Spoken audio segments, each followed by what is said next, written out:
मैं हूं शशांक BHU से और आज मैं आप लोगों के सामने एक निबंध का चैप्टर लाया हूं। वो निबंध है प्रगीत और समाज, जिसके लेखक हैं नामवर सिंह। ये निबंध है, उसके लेखक कौन हैं? नामवर सिंह। और आपको मैं बता दूं, नामवर सिंह हिंदी के बहुत बड़े शख्सियत हैं, मतलब हिंदी का एक आधार स्तंभ माने जाते हैं आलोचना के क्षेत्र में। समझ रहे हैं ना आप? वरिष्ठ आलोचक हैं हमारे ये नामवर सिंह, जिनकी मृत्यु हाल ही 2-3 साल पहले हुई है। और नामवर सिंह के बारे में हम लोग सबसे पहले जानते हैं, ये बहुत बड़े लेखक हैं। आप लोग को इनको जानना बहुत ज़रूरी है, ठीक है? और इनसे प्रश्न भी पूछा जाता है आपके बोर्ड एग्जाम में, आप लोग ध्यान दीजिएगा। और इनका जन्म हुआ था बच्चों, इनका जन्म हुआ था 28 जुलाई 1927 ईस्वी को उत्तर प्रदेश के बनारस में। बनारस आप जानते हैं, जहाँ से मैं पढ़ा हूँ, BHU से मैं पढ़ा हूँ बनारस से, तो वहीं इनका जन्म भी हुआ था। और ये भी BHU से पढ़े थे। BHU से इन्होंने BA और MA किया था नामवर सिंह, वहीं से जहाँ मैं पढ़ा हूँ। और फिर इनके माता पिता का नाम देखते हैं। माता पिता हैं बागेश्वरी देवी और पिताजी हैं नागर सिंह। और नागर सिंह के पिताजी एक शिक्षक थे। और फिर मैं अब बात करता हूँ, इन्होंने PhD भी BHU से किया था। पृथ्वीराज रासो की भाषा इनका टॉपिक था। और फिर हम लोग आगे बात करते हैं कि वृत्ति इनका था, पेशा क्या था। तो 1953 में काशी हिंदू विश्वविद्यालय में अस्थायी व्याख्याता थे, मतलब लेक्चरर थे 1953 में। और फिर इन्होंने 1959 और 60 में सागर विश्वविद्यालय में असिस्टेंट प्रोफेसर हुए, ठीक है? और उसके बाद JNU जो दिल्ली में है, जवाहरलाल नेहरू यूनिवर्सिटी, वहाँ भी इन्होंने अध्यापन का कार्य किया था। वहाँ भी ये प्रोफेसर रहे थे। 1974 ईस्वी में वहाँ ज्वाइन किए थे और 1987 में वहाँ से सेवा मुक्ति हो गए थे, क्योंकि इनका 60 साल पूरा हो गया था। तो वहाँ से इनको ये हो गए, रिटायर हो गए वहाँ से फिर। और इतना हो गया।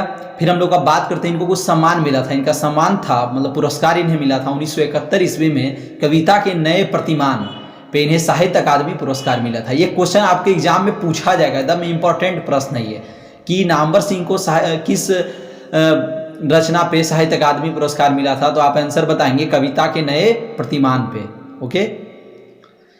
और इनकी कुछ कृतियां हैं, मतलब रचनाएं। बकलम खुद एक निबंध है, और है इनका हिंदी के विकास में अपभ्रंश का योग, इस तरह की बहुत सारे निबंध है। कविता के नए प्रतिमान हैं, ठीक है? दूसरी परंपरा की खोज, वाद विवाद संवाद, ठीक है? ये आलोचना है। आलोचना के मुख से एक अनेक संपादित पुस्तकें हैं। तो ये सब इनका कृतियाँ था, इसको भी आप लोग ध्यान में रखिएगा।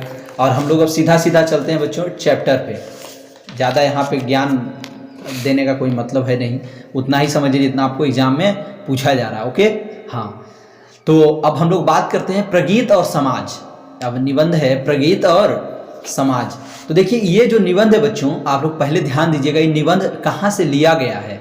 तो ये इनका ही एक संकलित एक निबंध पुस्तक है, जिसका नाम है वाद विवाद संवाद। वहीं से ये एक चैप्टर को, प्रगीत और समाज को लिया गया है, ठीक है?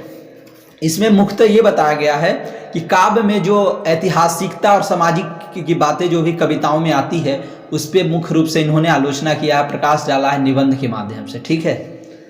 तो अब हम लोग सीधा बात करते हैं प्रगीत और समाज निबंध पे। आप लोग ध्यान दीजिएगा बच्चों। कविता पर समाज का दबाव तीव्रता से महसूस किया जा रहा है। कविता पर समाज का दबाव तीव्रता से महसूस किया जा रहा है। इधर आलोचना भी ज़्यादातर कविताओं की सामाजिक सार्थकता ढूंढने में ही व्यस्त है। ऐसे वातावरण में गलत समझे जाने का खतरा उठाकर भी मैं विशेष रूप से उन कविताओं की ओर ध्यान आकृष्ट कराना चाहता हूं, जो सीधे सामाजिक न होकर अपनी व्यक्तिगता और आत्मपरकता के कारण लिरिक अथवा प्रगीत काव्य की कोटि में आती है। आज चर्चा के लिए इन प्रगीत धर्मी कविताओं को चुनने का कारण यह भी है कि समाज शास्त्रीय विश्लेषण अथवा सामाजिक व्याख्या के लिए सबसे कठिन चुनौती भी इन्हीं की ओर से मिलती है। अब देखिए, यहाँ पर बहुत बड़ा प्रश्न आता है कि जो प्रगीत है, प्रगीत का अर्थ क्या होता है? आपको देखिए, ये चीज़ समझना बहुत जरूरी है। हो सकता है एग्जाम में पूछ दे ऑब्जेक्टिव में, प्रगीत का अर्थ क्या होता है, आपको बताना पड़ेगा। प्रगीत का अर्थ होता है एक तरह का गीत जो कविताओं में आता है, उसी को प्रगीत कहते हैं। कविताओं में कोई कोई कविता क्या होता है, गीतात्मक एक लय होता है उसमें बंधा हुआ, तो उसी को क्या कहते हैं, गीत कहते हैं। तो कोई कोई कविताएं गीत के रूप में भी हो जाती है, तो उसी को प्रगीत कहते हैं। ठीक है, तो हम लोग को अब इस पे ध्यान देना चाहिए।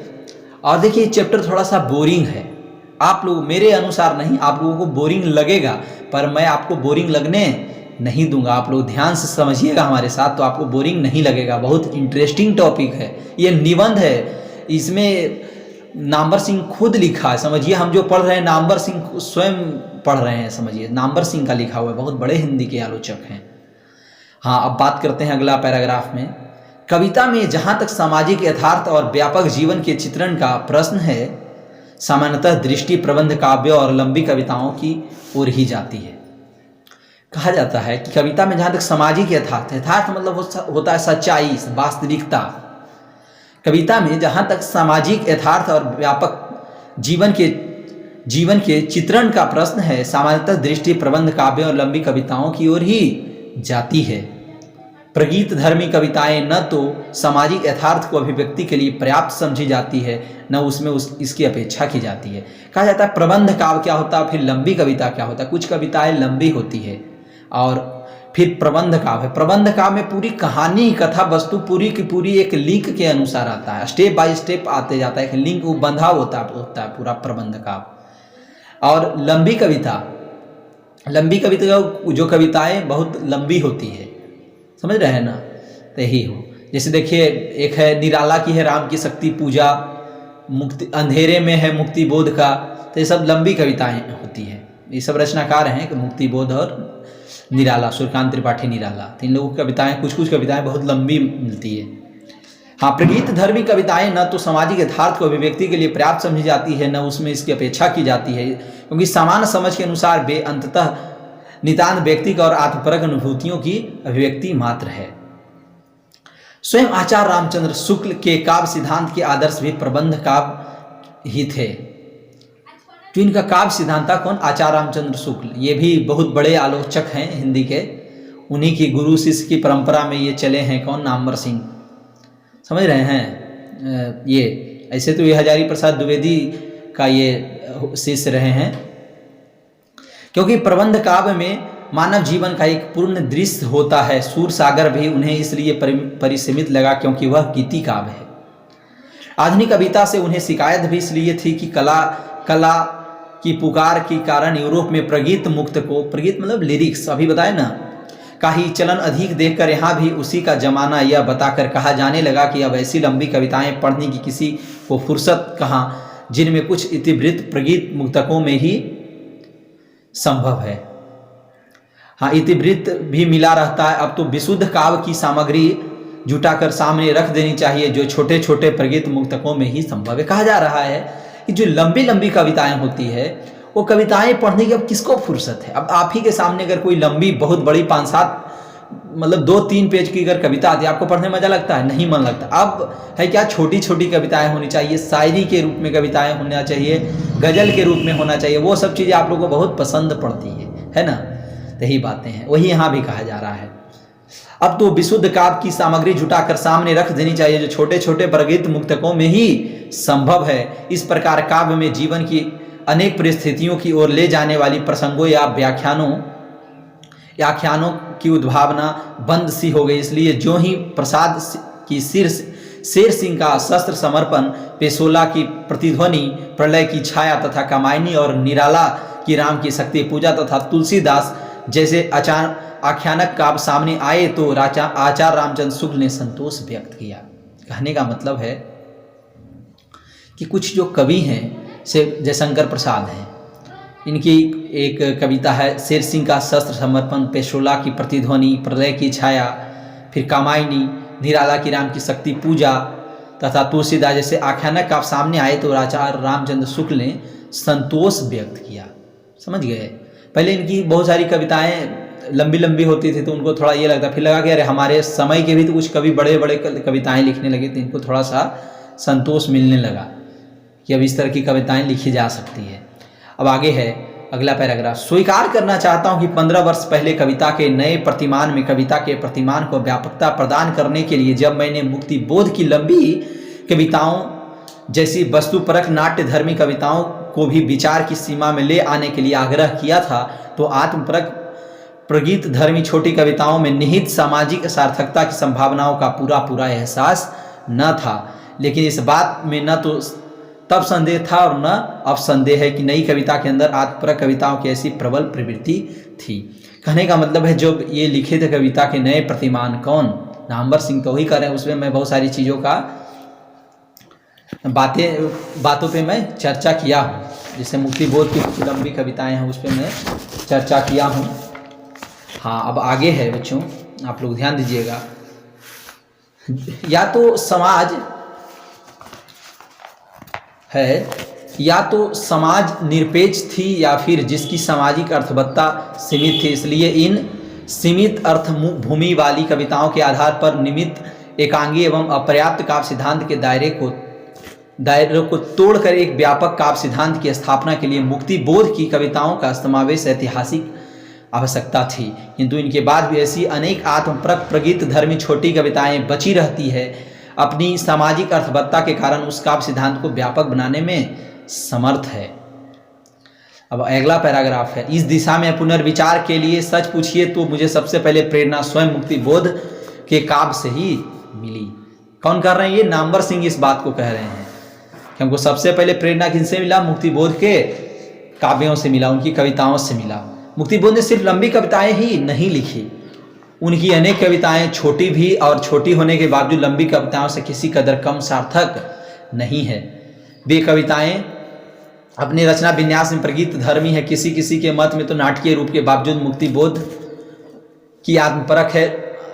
मुक्तिबोध की काव्य भूमि मुख्यतः प्रगीत भूमि है। प्रगीत भूमि माने उसमें गीत हो, लय हो, जो लय में बंधा हुआ हो। इसमें कोई शक नहीं कि मुक्तिबोध का समूचा काव्य मूलतः आत्मपरक है। तीव्रतम रूप में रचना विन्यास में कहीं वह पूर्णतः नाट्य धर्मी है, कहीं नाटकीय एकालाप है, कहीं नाटकीय प्रगीत है और कहीं शुद्ध प्रगीत भी है। जैसे शहर स्वीकारा है अथवा मैं तुम लोगों से दूर हूँ, जैसा कि कवि ने एक जगह स्वयं लिखा है, मतलब मुक्तिबोध ने स्वयं लिखा है। निसंदेह उसमें कथा केवल आभास है, नाटकीयता केवल मरीचिका है, वह विशुद्ध आत्मगत काव्य है। कहने का मतलब है जो काव्य में कहीं कहीं पे नाटकीय तरह संवाद भी मिल जाता है, कहीं गीत भी मिल जाता है, कहीं लय में बंधा हुआ सुर मिल जाता है कविताओं में। जैसे एक देखिए कविता आप लोग पढ़े होंगे, हवा हूँ बसंती हवा हूँ, हैं सुनो बात मेरी अनोखी हवा हूँ। इस तरह की जो कविताएं हैं देखते हैं, इसमें एक लय बंधा हुआ है, होता है ना। तो यहाँ भी मतलब ये सब भी कुछ बड़े बड़े जो लेखक हैं, बड़े बड़े जो कवि हैं, वो अपनी कविताओं में एक लय बांध देते हैं। या कोई कवि ही देखते हैं मंचों पे जब गाता है लय के साथ गाता है, कितना अच्छा लगता है। मतलब कविताओं में भी लय होता है, आप लोग बना नहीं पाते, इसलिए आप लोगों को कविताएं बोरिंग लगती है। मैं तो लय भी बना देता हूँ कविताओं को। आपको अगर ज़रूरत हो तो मैं मुझसे पूछेगा, मैं लय के साथ गा करके आपको पढ़ा सकता हूँ, अगर आप मुझे कहेंगे तो। जब मैं काव्य खंड जब पढ़ाऊँगा ना, आपका पद्य खंड, तब मुझको कहेंगे आप तो मैं वहाँ ऐसे भी स्टार्ट कर सकता हूँ। ओके, जहाँ नाटकीयता वहाँ भी कविता के भीतर की सारी नाटकीयता वस्तुतः भावों की, जहाँ नाटकीय वहाँ भी कविता के भीतर की सारी नाटकीयता वस्तुतः भावों की गतिमयता है, क्योंकि वहाँ जीवन यथार्थ केवल भाव बनकर प्रस्तुत होता है, या बिंब बनकर, या विचार बनकर। इस प्रकार आत्मपरकता अथवा भावमयता मुक्तिबोध की सीमा नहीं बल्कि शक्ति है, जो उसके प्रत्येक कविता को गति और ऊर्जा प्रदान करती है। इस गति और ऊर्जा का मूल स्रोत है इस काव्य के प्रगीत नायक का व्यक्तित्व। यह नई कविता के उन प्रगीत नायकों से एकदम भिन्न है, मतलब नई कविता के उन सभी प्रगीत नायकों से एकदम भिन्न है। कौन? मुक्तिबोध के बारे में कर रहे हैं, जिनके अंतःकरण का आयतन संक्षिप्त है। अब अगला पैराग्राफ है, कहने की आवश्यकता नहीं कि आत्मपरक प्रगीत भी नाट्य धर्मी लंबी कविताओं के सदृश यथार्थ को प्रतिध्वनित करते हैं। अंतर सिर्फ इतना है कि यहाँ वस्तुगत यथार्थ को अंतर्जगत उस मात्रा में घुला लेता है जितनी उस यथार्थ को इंद्रिय उद्बुद्धता के लिए आवश्यक है। इस प्रकार एक प्रगीत धर्मी कविता में वस्तुगत यथार्थ अपनी चरम आवश्यक आत्मपरकता के रूप में ही व्यक्त होता है। कहने का मतलब है, यहाँ कहा जा रहा है कि इनकी छोटी ये जो हैं, हाँ कह रहे हैं कि आत्मपरक जो प्रगीत भी, गीतों में भी एक विचार होता है, एक आत्मपरकता होता है, समझ रहे हैं ना। वही सारी बातें यहाँ पे कही जा रही है, जिसमें भी एक सच्चाई होती है, वस्तुगत यथार्थ होता है, उसके अंतर जगत उस मात्रा में घुला लेता है। अब है मतलब उन सब गीतों में भी हम लोग अपना फीलिंग एक आ जाती है सुन करके, एक महसूस करने लगते हैं हम लोग। अब अगला पैराग्राफ है, मुक्ति बोध की आत्मपरक छोटी कविताओं में निहित सामाजिक यथार्थ का बोध स्वभावतः हमारा ध्यान उन्हीं के समान धर्मीयकन कवि त्रिलोचन की ओर ले जाता है, जिन्होंने कुछ चरित्र केंद्रित लंबी वर्णनात्मक कविताओं के बावजूद ज़्यादातर सोनेट और गीत ही लिखे हैं। आप लोगों को तो मैं बताया हूँ, कहने के लिए तो ये प्रगीत है, लेकिन जीवन जगत और प्रकृति के जितने रंग बिरंगे चित्र त्रिलोचन के काव्य। अब देखिए यहाँ से त्रिलोचन की बात हो, त्रिलोचन भी एक हिंदी के बहुत बड़े कवि हैं, समझ गए। हाँ, त्रिलोचन, मुक्तिबोध, निराला, है ना। कहने के लिए तो ये प्रगीत हैं, लेकिन जीवन जगत और प्रकृति के जितने रंग बिरंगे चित्र त्रिलोचन के काव्य संसार में मिलते हैं वे अन्यत्र दुर्लभ हैं। जो त्रिलोचन का जो काव्य संसार है, जो त्रिलोचन की कविताओं में ज़्यादातर जीवन, संसार, प्रकृति के रंग बिरंगे चित्र एकदम भरे पड़े हैं, किंतु इन भास्वर चित्रों का अंततः जीवंत बनाने वाला प्रगीत नायक का एक अनूठा व्यक्तित्व है, जिसका स्पष्ट चित्र उस जनपद का कवि हूँ संग्रह की आत्मपरक सोनेट में मिलता है। वहीं त्रिलोचन हैं वह जिसके तन पर गंदे कपड़े हैं, जैसे आत्मचित्र वस्तुतः एक प्रगीत नायक की निर्भीकता कल्प सृष्टि है, जिनमें नितांत व्यक्तिगता के बीच भी एक प्रतिनिधि चरित्र से परिचय की अनुभूति होती है। यदि ऐसे आत्मपरक प्रगीत सामाजिक यथार्थ की दृष्टि से अप्रासंगिक माने जाएंगे तो फिर हिंदी कविता की स्थिति विपन्न ही कहलाएगी। हाँ, अब मैं अगला पैराग्राफ की ओर चलता हूँ बच्चों, आप लोग ध्यान दीजिएगा कि अगला पैराग्राफ है, प्रसंगवश ही नागार्जुन का भी स्मरण किया जा सकता है। अब देखिए, अब नागार्जुन का भी बात यहाँ पे होगा। नागार्जुन भी एक बहुत अच्छे सामाजिक मतलब कि जन कवि वो थे, जनता के कवि थे, ठीक है। नागार्जुन, उनका भी कविता को मैं पढ़ाऊंगा आपको। तो कहते हैं, प्रसंगवश ही नागार्जुन का भी स्मरण किया जा सकता है, जिनकी बहिर्मुखी आक्रामक काव्य प्रतिभा के बीच आत्मपरक प्रगीतात्मक अभिव्यक्ति के क्षण कम ही आते हैं, लेकिन जब आते हैं तो उनकी विकट तीव्रता प्रगीतों के परिचित संसार को एक झटके से छिन्न भिन्न कर देती है। फिर चाहे वह तन गई रीढ़ जैसे प्रेम तथा ममता की नितांत निजी अनुभूति हो।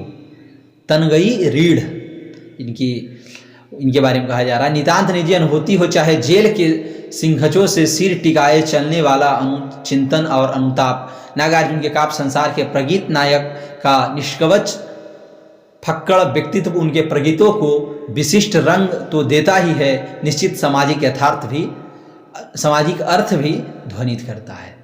देखिए, जो नागार्जुन है जनता के कवि हैं, जन कवि हैं, ठीक है। तो इनकी एक कहते थे नागार्जुन, इंदु जी क्या हुआ आपको, सत्ता के मद में भूल गई आपको। ये इंदिरा गांधी पे ही एक तंज कसे थे नागार्जुन। इंदु जी मतलब इंदिरा गांधी। इंदु जी क्या हुआ आपको, सत्ता के मद में भूल गई बाप को, मतलब नेहरू जी के विचारों को आप भूल गई। ये कहते थे कौन, नागार्जुन के कहते थे इंदिरा गांधी को। आज का कवि है कोई ऐसा जो डायरेक्ट प्रधानमंत्री को चुनौती दे सके, इन सब बातों का व्यंग कर सके, उससे प्रश्न कर सके, है ऐसा? बहुत कम कवि हैं ऐसे। सोचिए उस सब जमाने के नागार्जुन जैसे कवि कैसे बोलते थे। मैं इनका एक बात है, मैं जन कवि हूँ, इसी तरह से एक था। हाँ, तो हम लोग आगे चलते हैं। प्रगीत काव्य के प्रसंग में मुक्तिबोध, त्रिलोचन, नागार्जुन के उल्लेख से यदि कुछ लोगों की भावें उठे तो तने, तो इनका कारण सिर्फ यह हुआ कि यह एक नया प्रगीत धर्मी कवि व्यक्तित्व है, चिर परिचित प्रतिमा से नितांत भिन्न, अपनी व्यक्तिगता में विशिष्ट और सामाजिकता में समान। अपनी व्यक्तिगता मतलब अपना जो उनका पर्सनल जीवन था, व्यक्तिगत जीवन था, उसमें क्या था, वो विशिष्ट थे, मतलब विशिष्ट प्रकृति के थे, एकदम समझ गए। और सामाजिकता में समान, व्यक्तिवादी न होते हुए व्यक्ति विशिष्ट, अपने समाज से लड़ते हुए भी सामाजिक, दुनियादारी न होते हुए भी इसी दुनिया का, ये नए प्रगीत इसी नए व्यक्तित्व से संभव हो सके हैं। इस नए प्रगीत धर्मी कवि व्यक्तित्व के समकालीन विकास की दशाओं पर दृष्टिपात करने से पूर्व एक बार हिंदी कविता के इतिहास में प्रगीत धर्मी कविताओं की सामाजिक भूमिका का सिंहावलोकन कर लेना अप्रासंगिक न होगा। करें कि उन सब चीज़ों पे भी मुझे ध्यान देना चाहिए, जो प्रगीत धर्मी कविताओं की सामाजिक भूमिका की ओर भी हमें देखना चाहिए। हाँ, अब अगला पैराग्राफ है, कितनी बड़ी विडंबना है कि जिस साहित्य में काव्योत्कर्ष के मानदंड का प्रबंध काव्यों के आधार पर बने हों और जहाँ प्रबंध काव्य को ही व्यापक जीवन के प्रतिबिंब के रूप में स्वीकार किया गया हो, उसकी कविता का इतिहास मुक्तक प्रगीत मुक्तकों का है। ये कह रहे हैं प्रबंध काव्यों के बारे में कह रहे हैं। कितनी बड़ी विडंबना है, कितना बड़ा आश्चर्य है कि जिस साहित्य में काव्योत्कर्ष, काव्य का जो उत्कर्ष है, काव्य का जो ऊंचाई है, मानदंड है, प्रबंध काव्यों के आधार पर बने हों और जहाँ प्रबंध काव्य को ही व्यापक जीवन के प्रतिबिंब के रूप में स्वीकार किया गया। प्रबंध काव्य तो मैं आपको बताया बहुत बड़ी कविता, एक ग्रंथ जैसा होता था प्रबंध काव्य, जिसमें पूरी कथा वस्तु चलती है, पूरी कहानी चलती है एक लिंक के अनुसार, स्टेप बाय स्टेप। उसकी कविता का इतिहास मुक्त प्रगीत नाटकों मुक्तकों का है। यही नहीं बल्कि गीतों ने ही जनमानस को बदलने में क्रांतिकारी भूमिका अदा की है। करें कि जो गीत है, मतलब गीतों कविताओं के माध्यम से ही भारतीय जनता के मन को बदला गया, मानसिकता को बदला गया है। रामचरितमानस की महिमा से किसी को इनकार नहीं, लेकिन विनय पत्रिका के पद एक व्यक्ति का अरण्य रुदन मात्र नहीं है। यह तो मानस के मर्मी भी मानते हैं। तुलसी के विनय के पदों में पूरे युग की वेदना व्यक्त हुई है। उनकी चरम व्यक्तिकता की परम सामाजिकता है। तुलसी के अलावा कबीर, सूर, मीरा, नानक, रैदास आदि अधिकांश संतों ने प्रायः दोहे और गेय पद ही लिखे हैं। ये सब जो बड़े यहाँ पे भक्ति काव्यधारा के जो कवि का नाम लिया गया, कबीर, सूरदास, मीराबाई, नानक, गुरु नानक, रैदास, संत रैदास। संत रैदास की कविता आपको याद होगा, प्रभु जी तुम चंदन हम पानी, जाकी जोत बरै दिन राती, प्रभु जी तुम मोती हम धागा, जैसे सोनी मिलत सुहागा। ये आपको याद भी होगा, गुरु नानक की ये पंक्तियाँ, ये संत रैदास की ये पंक्तियाँ हैं। आप लोग शायद 10th में पढ़े होंगे, 10वां में। अब मैं आगे चलता हूँ। यदि विद्यापति को हिंदी का पहला कवि माना जाए तो हिंदी कविता का उदय ही गीत से हुआ है।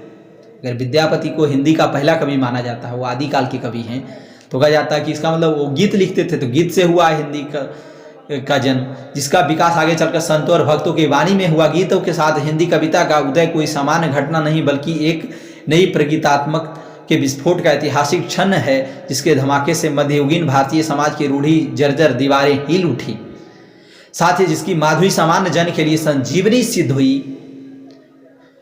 कहने की आवश्यकता नहीं कि लोक भाषा की परिष्कृत प्रगीतात्मकता का यह उन्मेष भारतीय साहित्य की अभूतपूर्व घटना है, जिसे अभिव्यक्ति हिंदी के साथ ही भारत की सभी आधुनिक भाषाओं में लगभग साथ साथ हुई है। समझ रहे हैं ना? भारत की सभी भाषाओं में कहा गया है कि लगभग साथ हुआ है प्रगीतात्मक का मतलब प्रचलन। प्रगीतात्मक का दूसरा उन्मेष 20वीं सदी में रोमांटिक उत्थान के साथ हुआ, जिसका संबंध भारत के राष्ट्रीय मुक्ति संघर्ष से है। अब 20वीं सदी, यहाँ पे एक बहुत इंपॉर्टेंट बात मैं आपको बतला रहा हूँ, हो सकता है आप न जानते होंगे, और मुझे विश्वास है आप लोग नहीं जानते होंगे। 20वीं सदी अगर बच्चों कहीं कहा जाए ना, तो समझ जाइए कि 19वीं सदी, मतलब 1900 से स्टार्ट कर दीजिएगा। अगर कोई कह रहा है 21वीं सदी, समझिए 2000 के बाद स्टार्ट कीजिएगा। कोई अगर कहता है 18वीं सदी, समझिए 1701 से लेकर के 1799 तक की बात हो रही है। समझ रहे हैं? मतलब 100 साल पीछे करके उसको आप गिन सकते हैं, आपको ऑटोमेटिक पता चल जाएगा। अगर यहीं पे 20वीं सदी कह रहा है, प्रगीतात्मकता का दूसरा उन्मेष 20वीं सदी में, 20वीं सदी मतलब 1900 के बाद।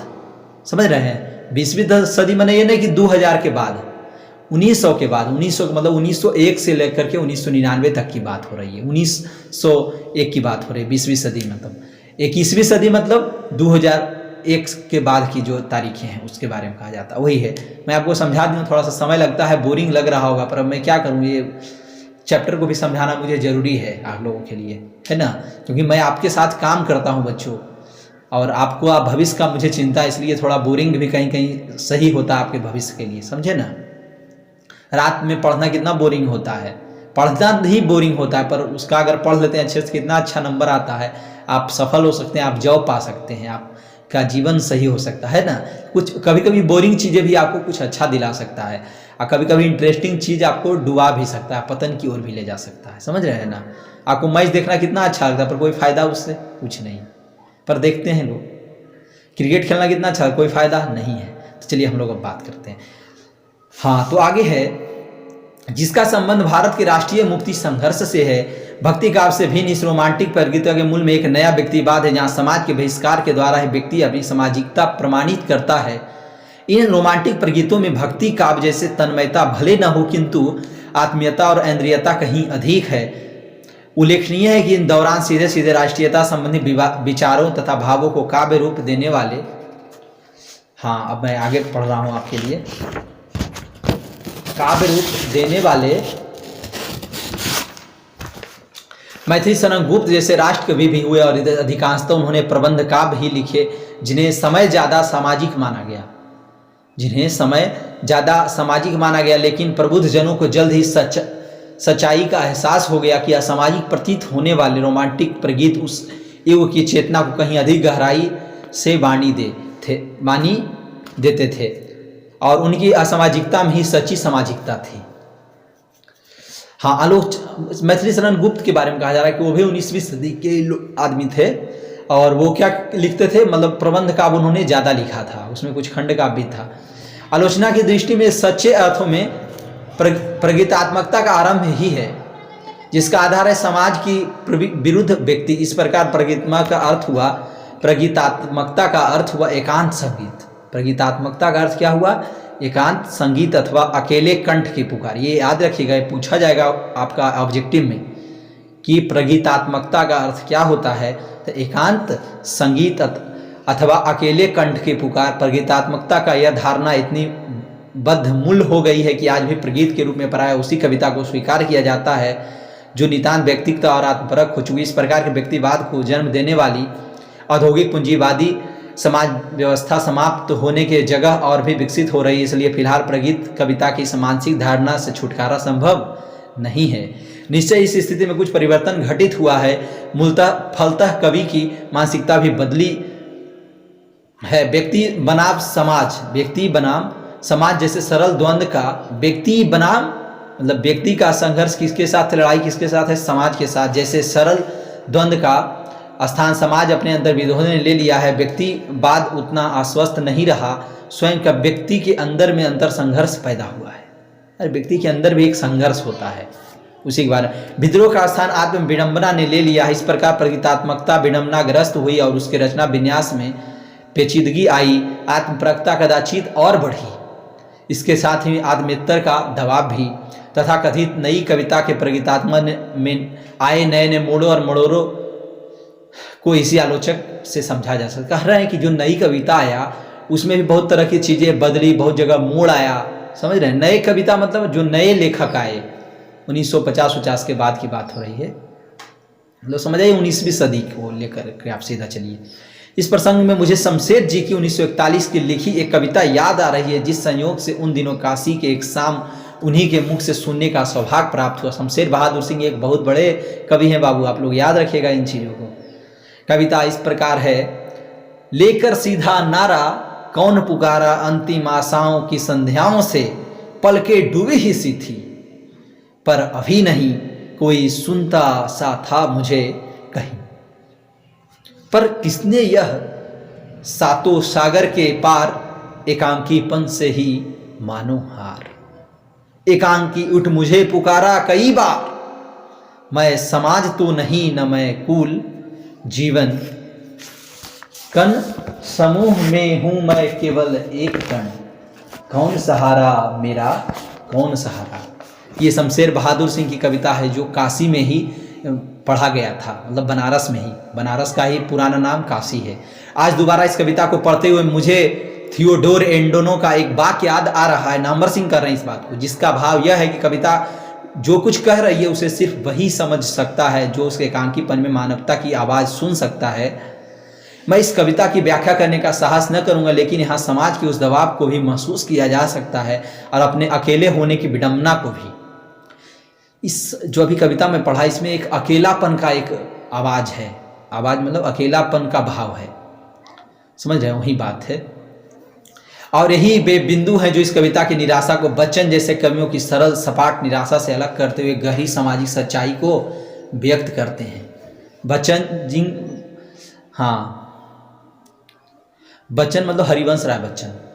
इस सांसद, अब अगला पैराग्राफ, इस सांसद की स्थिति में उबरने का एक उपाय तो यह है जिसे इस समय के प्रगतिवाद ने सुझाया था, अंदर से एकदम बाहर निकलकर जनता के पास जाना। निसंदेह कुछ लोगों ने यह रास्ता अपनाया, यहाँ तक कि शमशेर जी के भी कभी कभी उस रास्ते पर चल पड़ते थे। परिणाम कविता नितांत आवश्यक भी, यहाँ तक कि शमशेर जी कभी कभी उस रास्ते पे चल पड़ते थे। परिणाम कविता नितांत सामाजिक हो गई और जिस हद तक हुई उस हद तक प्रगीतात्मकता से ही नहीं बल्कि कवित्व के से भी वंचित हुई। जल्द ही रघुवीर सहाय के शब्दों में कवि ने, यदि वह संवेदनशील हुआ तो अनुभव किया कि बाहर जाते जाते अब सपना मन खाली है।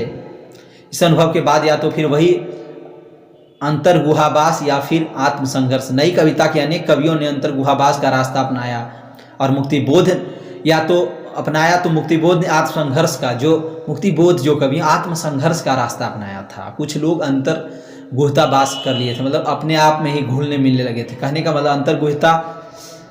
अंतर्गुहावास मतलब वो अपने आप से बात करते थे, वो दुनिया से ज़्यादा मतलब नहीं रखे थे।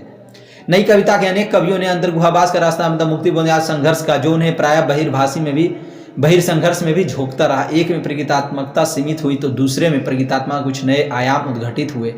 कहने की आवश्यकता नहीं कि इन दो छोरों के बीच तथा इसके अलावा और भी अनेक स्थितियां रही हैं जिनके ब्यौरे में जाने का समय संप्रति नहीं है। प्रसंग बस इतना ही कहना काफ़ी हुआ कि अभी कुछ साल पहले एक दशक ऐसा फिर आया था जब अनेक कवि अपने अंदर का दरवाज़ा तोड़कर एकदम बाहर निकल आए थे और व्यवस्था के विरोध के जुनून में उन्होंने ढेर सारी सामाजिक कविताएं लिख डाली, जिन्हें देखकर कविता को भी शर्म आए। गनीमत है कि वह दौर जल्द ही खत्म हो गया।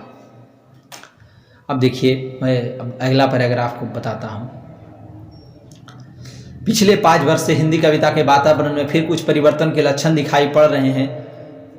यह परिवर्तन न बहुत बड़ा न क्रांतिकारी ही, लेकिन कविता की पुनः प्रतिष्ठा, प्रत्यभिज्ञान अथवा प्रतिभा जैसे कुछ अवश्य हैं। संयोग से यह परिवर्तन इधर उभरने वाली एक युवा पीढ़ी के कवियों के द्वारा घटित हुआ है, लेकिन इसमें पहले की पीढ़ियों के कवियों की किंचित बदले हुए स्वर को भी योगदान है। इसे मैं एक नई प्रगीतात्मकता का उभार कहना चाहूँगा। ये कह रहे हैं कि जो नई कविताओं में बहुत सारी चीज़ों को नया रूप देखने को भी मिलता, उसी के बारे में कह रहे हैं।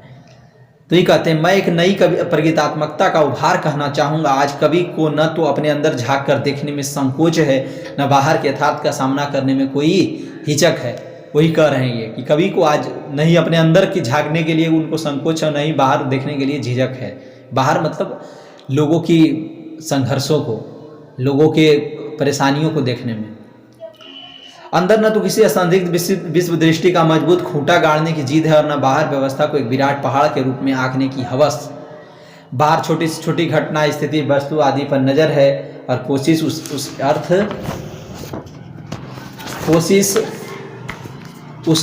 अर्थ देने की। इस प्रकार बाहर की प्रतिक्रिया बस अंदर उठने वाली छोटी से छोटी लहर को भी पकड़ने, उस शब्द में बांध लेने का उत्साह है। अब यह स्पष्ट दिखाई दे रहा है कि न रोमांटिक ढंग का व्यक्तिवादी विद्रोह संभव और न अपने अंदर सिमटकर मानसिक जुगाली करने में ही निष्कृति है। गरज की एक नए स्तर पर कवि व्यक्ति अपने और समाज के बीच के रिश्ते को साधने की कोशिश कर रहा है और इस प्रक्रिया में जो व्यक्तित्व बनता दिखाई दे रहा है वह निश्चय एक नए ढंग की प्रगीतात्मकता के उभार का संकेत है। कहने की आवश्यकता नहीं कि रोमांटिक गीतों की अब वापसी नहीं है और न ही आलोचक की वापसी भी नहीं, जिसमें पहले मुक्तिबोध ने एक साहित्य की डायरी में और फिर मैंने कविता के नए प्रतिमान में जड़ीभूत सौंदर्य अनुभूति के रूप में तिरस्कृत किया था। जरूरी नहीं कि यह प्रगीतात्मक छंदों की ओर लौटकर ही अपनी विशिष्टता प्रमाणित करे। इधर की कविताओं से धीरे धीरे यह बात पुष्ट होती जा रही है कि मिथकथन में अति कथन से अधिक शक्ति होती है और ठंडे स्वर की तासीर भी कभी कभी काफ़ी गर्म होती है। देखिए, कह रहे हैं कभी कभी ठंडे चीज़ों की भी तासीर क्या होता है, गर्म होती है। और वही कह रहे हैं, यदि सिर्फ 2 ठोस उदाहरणों से अपनी बात स्पष्ट करनी जाए तो प्रगीतात्मकता का एक पहलू केदारनाथ सिंह की इस कविता से व्यक्त होता है। देखिएगा, प्रगीतात्मकता का एक यहाँ पे एक संकेत है। उसका हाथ, बहुत अच्छी बात है, ध्यान दीजिएगा, उसका हाथ अपने हाथ में लेते हुए मैंने सोचा दुनिया को हाथ की तरह गर्म और सुंदर होना चाहिए। ध्यान दीजिएगा फिर से, उसका हाथ मतलब किसी का हाथ हो सकता है, चाहे वो बच्चा का हाथ हो सकता है, माँ का हाथ हो सकता है, प्रेमिका का हाथ हो सकता है, ये अपना समझने की बात है, आप जो समझ लेंगे वही होगा, ठीक है। उसका हाथ अपने हाथ में लेते हुए मैंने सोचा दुनिया को हाथ की तरह गर्म और सुंदर होना चाहिए। और दूसरा पहलू शरद बिल्लौर की तय तो यही था कविता की इन अंतिम पंक्तियों से। हार कर मैं समूचा तराजू पर ही चढ़ गया, आसमान में फूल नहीं बरसे, कबूतर ने कोई दूसरा रूप नहीं लिया। और मैंने देखा बाज की डाढ़ में आदमी का खून लग चुका है। देखिए ये सब एक लय बंधा हुआ है इसमें, तो वही प्रगीतात्मकता का एक उदाहरण है। देखिए बच्चों, मैं अब यहाँ पे आपको पूरा चैप्टर पढ़ा दिया हूँ। अब मैं अगले सीरीज में, अगला पार्ट 2 में इसका ऑब्जेक्टिव और सब्जेक्टिव दूंगा। और अगर कुछ परेशानी हो तो मेरे नंबर पे आप कांटेक्ट मुझे कर सकते हैं, व्हाट्सअप कर सकते हैं। और आप मेरा डिस्क्रिप्शन में मेरा प्रीवियस वीडियो आप दे सकते हैं, मैं डिस्क्रिप्शन में सारा लिंक दे दिया हूँ। ओके, धन्यवाद।